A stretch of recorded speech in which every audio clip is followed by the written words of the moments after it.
Leia o livro de Provérbios e alcance sabedoria e êxito nos seus caminhos. Bom dia! Como vocês estão? Já amanheceu por aqui essa semana?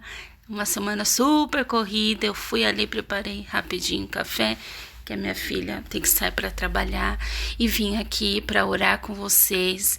Eu quero te convidar a orar todos os dias, buscando a presença de Deus, buscando sabedoria. E o livro de Provérbios é um livro que nos ajuda a alcançar a sabedoria de Deus. Vamos ler? Te convido a ler o livro de Provérbios comigo ao longo desses dias. Vamos lá? Provérbios capítulo 1. O livro de Provérbios, ele mesmo se explica, né? O que ele é, o que é esse livro, já vai estar explicado aqui no capítulo 1. E, inclusive, o subtítulo que foi colocado é Introdução Geral. Vamos ler? Provérbios capítulo 1. Provérbios de Salomão, filho de Davi, rei de Israel.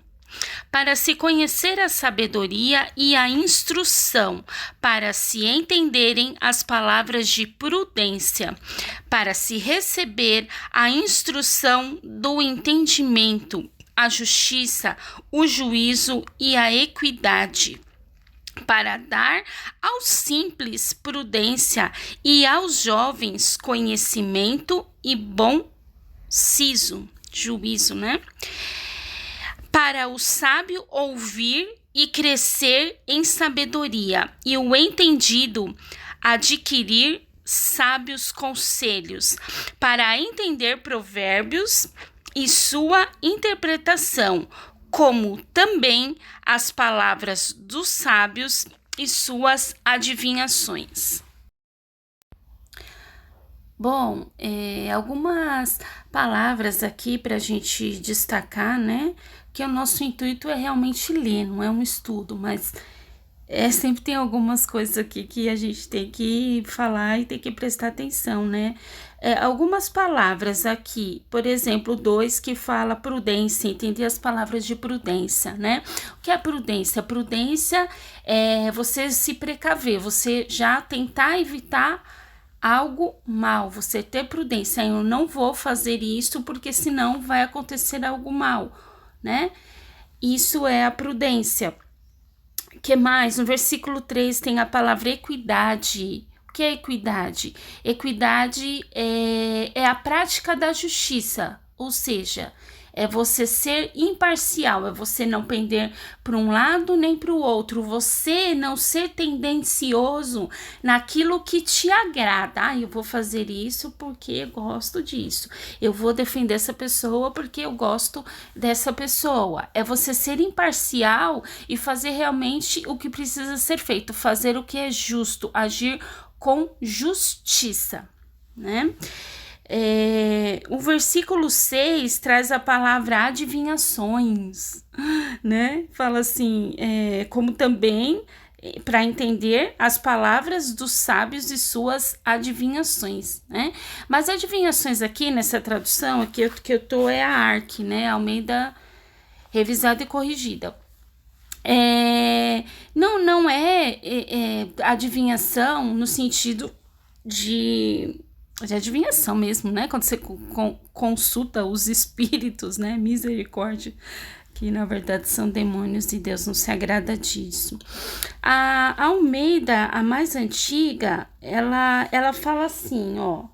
Ela fala enigma dos sábios, entender o enigma dos sábios. Então, essa palavra que está aqui no original hebraico, que é a língua que foi escrita, é a palavra melitzá. Depois eu vou deixar aqui na descrição embaixo. Melitzá, que quer dizer assim, metáfora.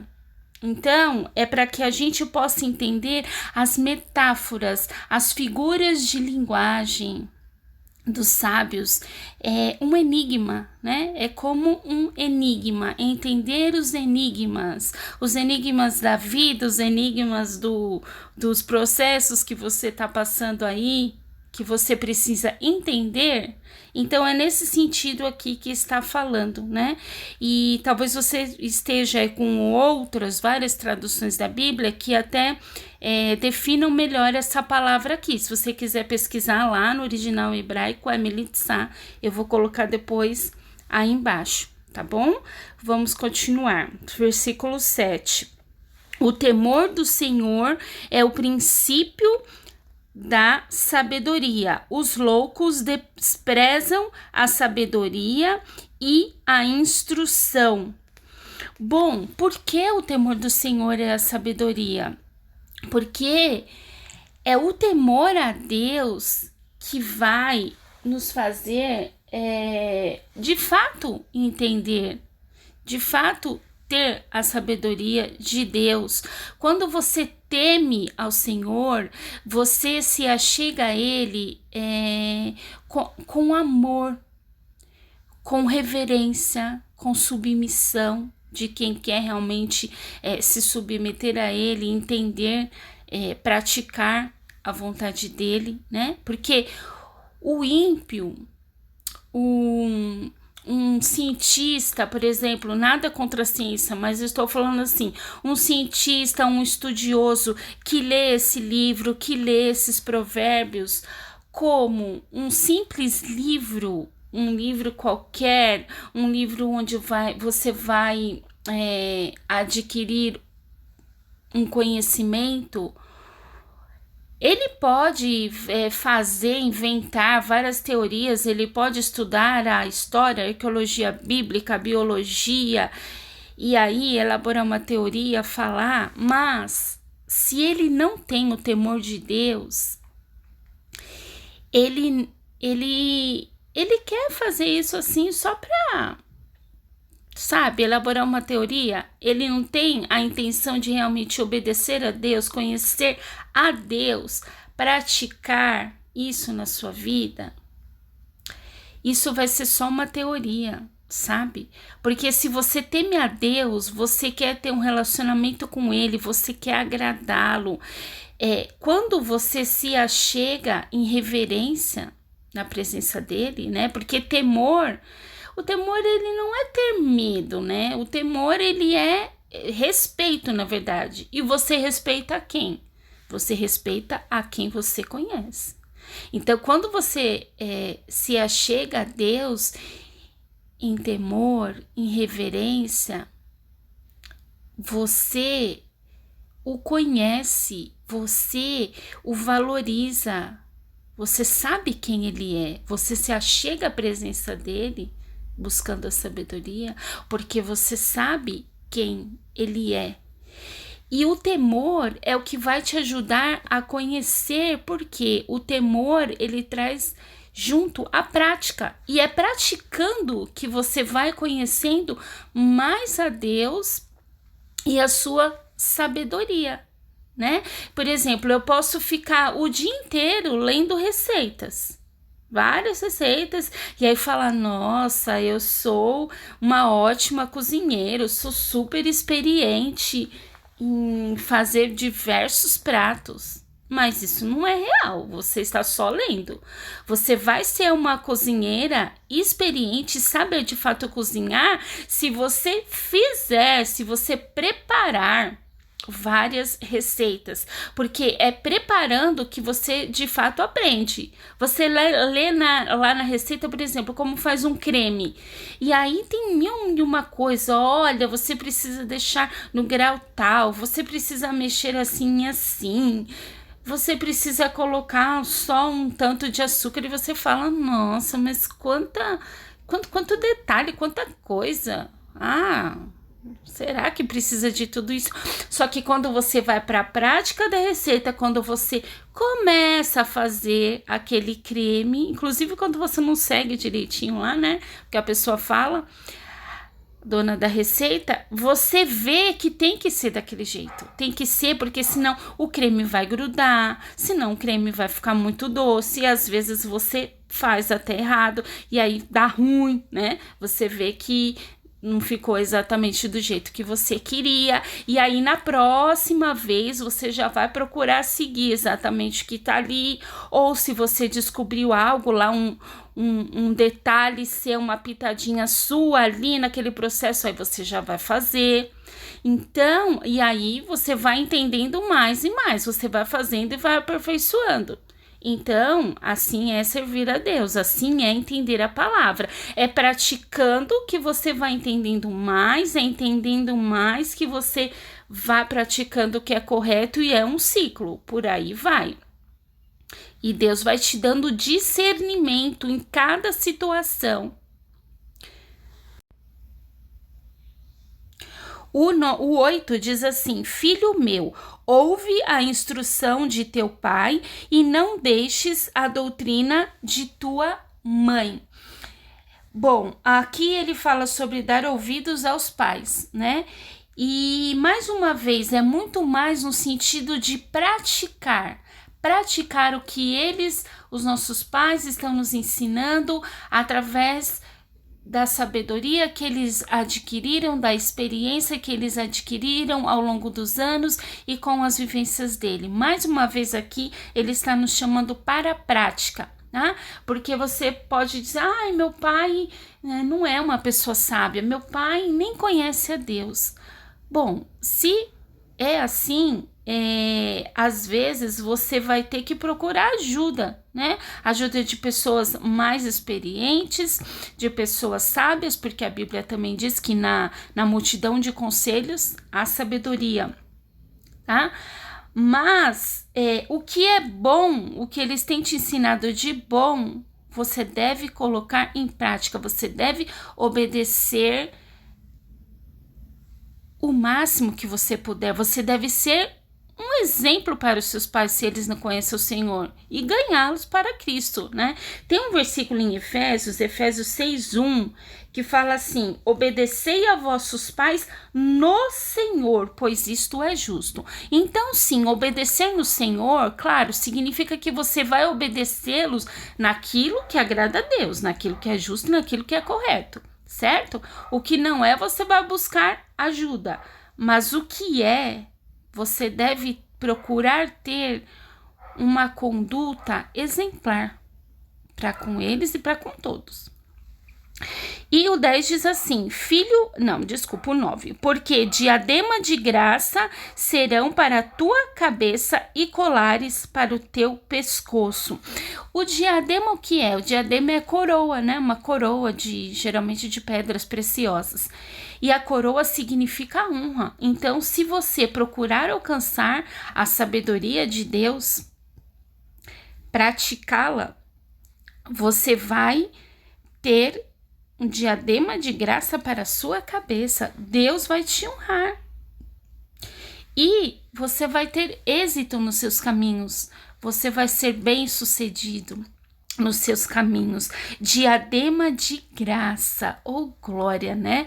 Graça é o quê? É o favor imerecido que nós recebemos de Deus, é algo que nós nem merecemos e nós recebemos dele. Então é algo que suplanta, algo que vai além do nosso merecimento. E é isso que vai acontecer. Deus vai derramar graça sobre a vida, graça sobre os seus caminhos. Você vai ganhar um diadema de graça.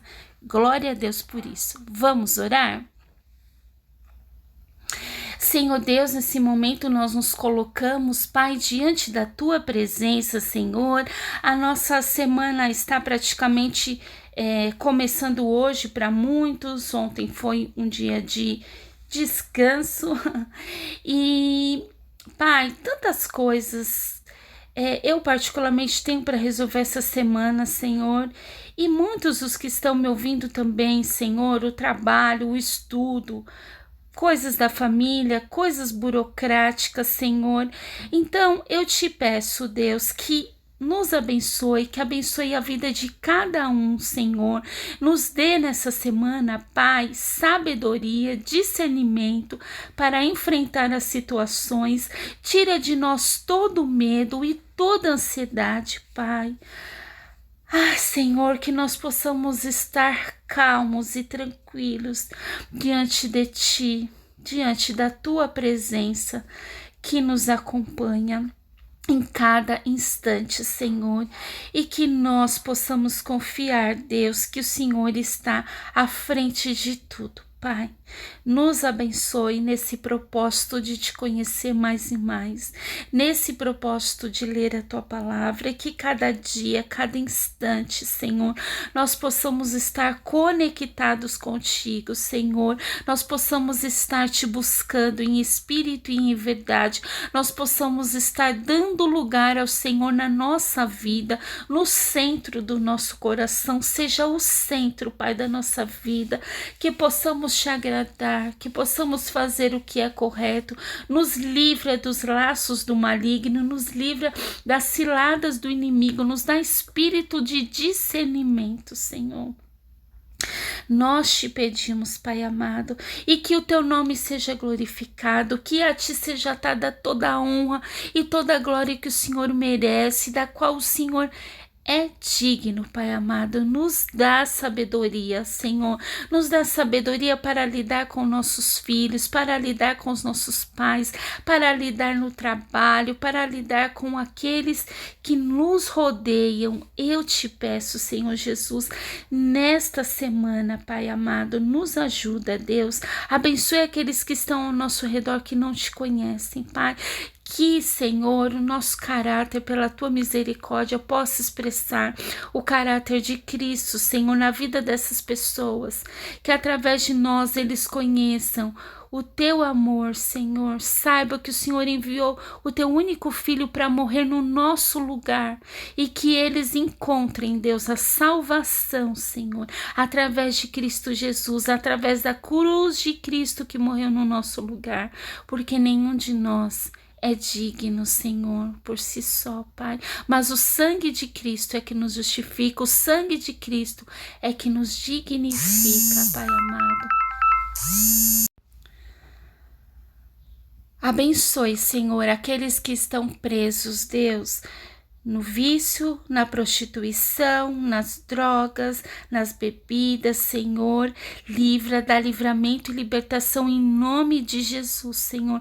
Nós cremos que esse nome é poderoso, Deus amado, o nome de Jesus é sobre todos, Pai, que este nome liberte estas pessoas, que eles se submetam à tua vontade, derrama do teu amor, Pai, que cada um possa sentir nesta hora, Deus, o teu amor, independente de onde estão, independente da hora, que eles sintam o teu amor e a tua presença, Deus amado.